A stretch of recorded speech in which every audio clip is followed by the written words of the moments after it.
はいどうも皆さんこんにちは。今回は松平定信と寛政の改革についてお話ししていきます。江戸の三大改革第2弾ですね。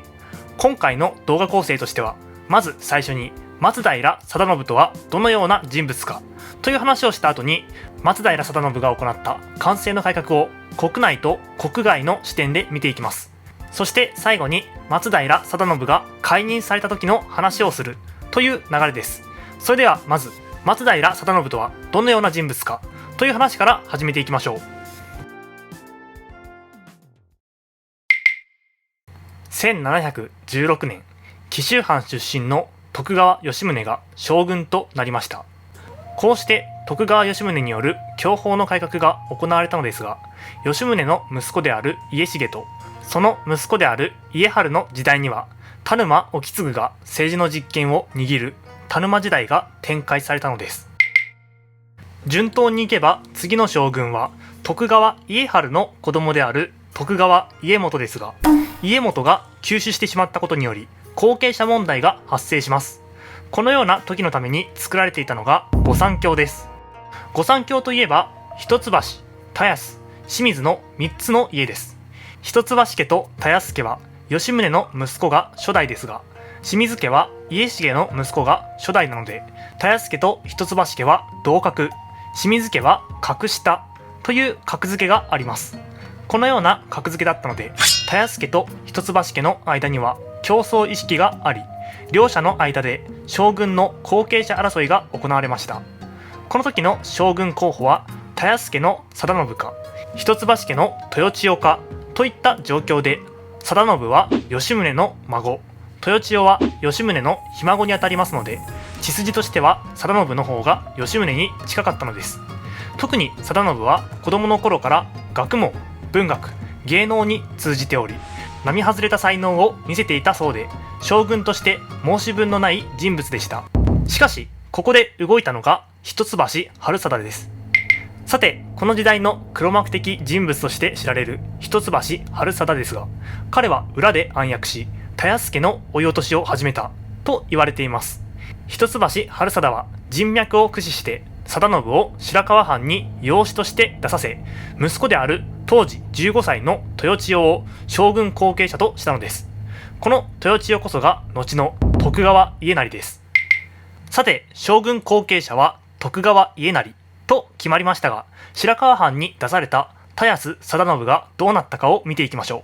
お気づきの方も多いとは思いますが、この田安定信こそが今回の動画の主人公、松平定信です。白河藩に出された松平定信は後に藩主となるのですが、その際に江戸時代最大の飢饉と言われる天明の飢饉を経験します。この際の定信の対応が素晴らしかったらしく、仙台藩では40万、津軽藩では30万の餓死者を出した天明の飢饉を白河領では餓死者0人で乗り切ったと言われるほどでした。こうして松平定信の藩政は評判になり、たくさんの藩主が松平定信を訪ねてきて、藩政についてアドバイスをもらうようになりました。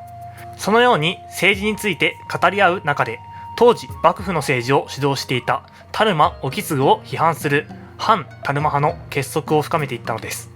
その後、田沼意次は辞任に追い込まれ、御三家は松平定信を老中に推薦しますが、田沼意次派だった旧勢力があらゆる手段で拒否したため、次期政権の担当者はなかなか決定しませんでした。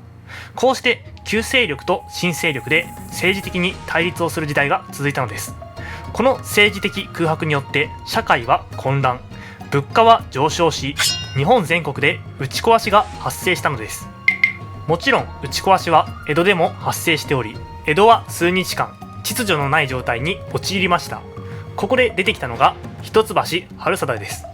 将軍家斉の実の父である一橋治貞は、早くから家斉の治世を安定させたいと考えていました。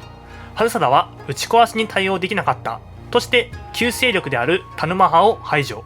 やっぱりこれまでの側用人政治はダメだ、そう考えていた徳川一門は、側用人政治をやめて徳川一門による政治を行っていこうと考えたのです。こうして徳川一門からの期待を背負った松平定信が老中主座に就任します。こうして始まった徳川一門が支える改革が寛政の改革です。さて、こうして始まった寛政の改革ですが、松平定信は今まで田沼が行ってきた政治、つまり側用人政治や利益追求の政治を否定して伝統的な政治に戻していきます。お手本とするのは祖父にあたる徳川吉宗、彼が行った享保の改革です。しかし先ほども言った通り、松平定信の勢力基盤はバックに控えている徳川一門です。重要な政策を決めるときは松平定信、幕府の人たち、徳川一門の3つの合意の上で将軍の名のもとに政策を実行していきました。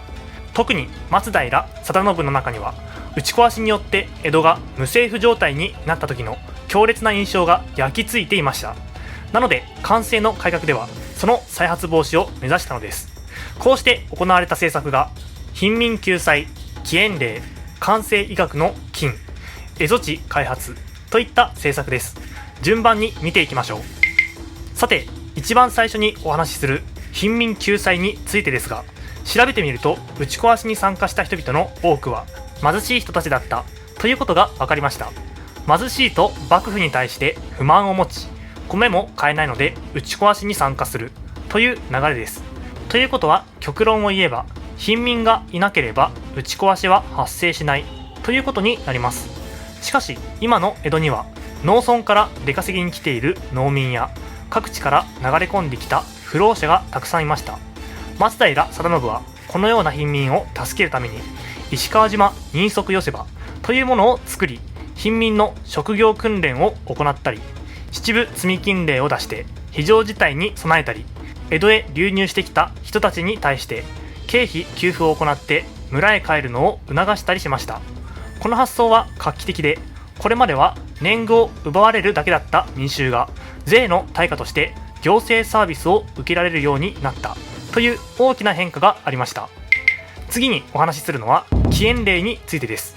この時代の他の政権担当者がそうだったように、松平定信も経済の力と戦っており、米と物の価格が高騰するのを抑えようとしています。幸いにも大きな飢饉などがなかったため、米価は順調に下がっていきました。しかし下がったのは米価だけで、すでに市場価格が成立してしまった物価は下がらなかったのです。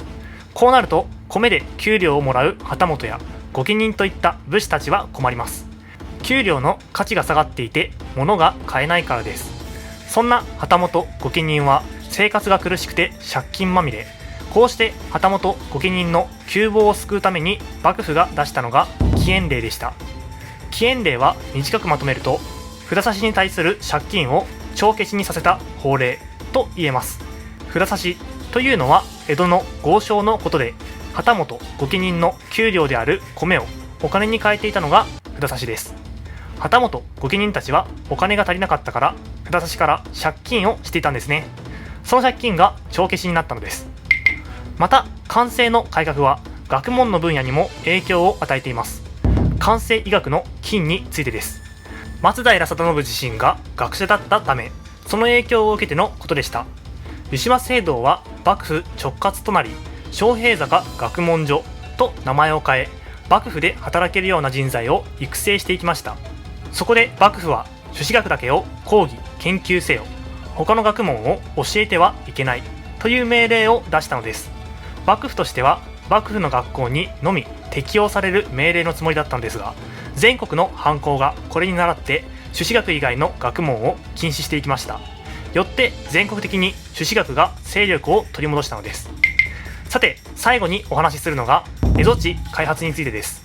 前回の動画でロシアの南下をきっかけとして田沼意次が蝦夷地開発計画を立てたという話をしましたね。その後田沼意次が失脚したことにより、この計画は中止されました。蝦夷地を不毛に留めておけばロシアは興味を失うだろう。そうすれば蝦夷地はロシアとの干渉地帯として機能すると考えたのです。こうして蝦夷地支配は従来通り松前藩に任せ、開発もしないという政策に転換。そんな時に林紙幣という人物が防御を固めるべきと主張しましたが、民衆の不安を煽ったとして処罰されました。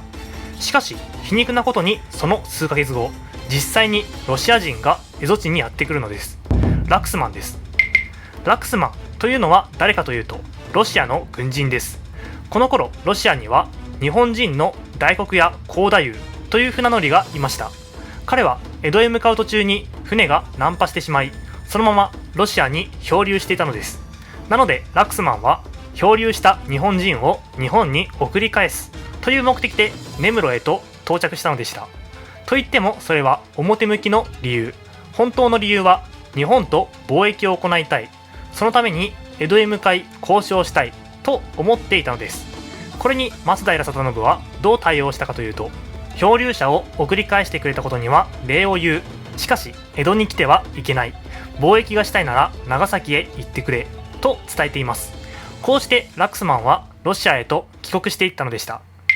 さて、このような改革を行っていた松平定信ですが、突然老中を解任されてしまいます。その理由は詳しくは分かっていませんが、一説によると尊号一件という騒動が関わっているようです。どのような騒動かというと、この時の天皇は弘覚天皇。弘覚天皇のお父さんは寛永宮資仁親王というお方です。この資仁親王は天皇をした経験がないのですが、弘覚天皇は自分の父親を上皇、つまり前天皇の扱いにしてあげたいと思っていて、幕府にそのようにしたいのですがいいですかと聞いていました。これに対して松平定信は前例がないと言ってこれを拒否。しかしその要求は収まらず、貴族たちによって上皇にしてあげようという動きが強まりました。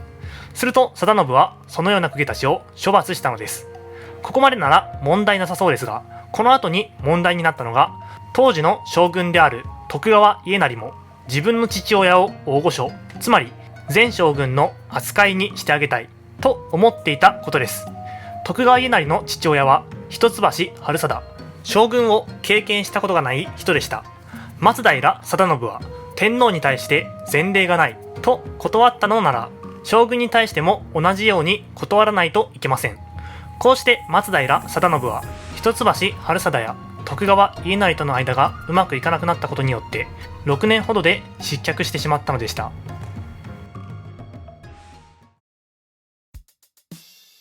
さて、いかがだったでしょうか。こうして一橋治貞によって松平定信が解任されたことにより、寛政の改革は終わりました。またそのような流れで松平定信が失脚したので、徳川一門の中でも一橋家の力が強まります。こうして一橋治貞とその息子である将軍家斉の力が強まったのです。ということで次の動画では大御所時代についてお話ししていきます。それではまた次の動画で。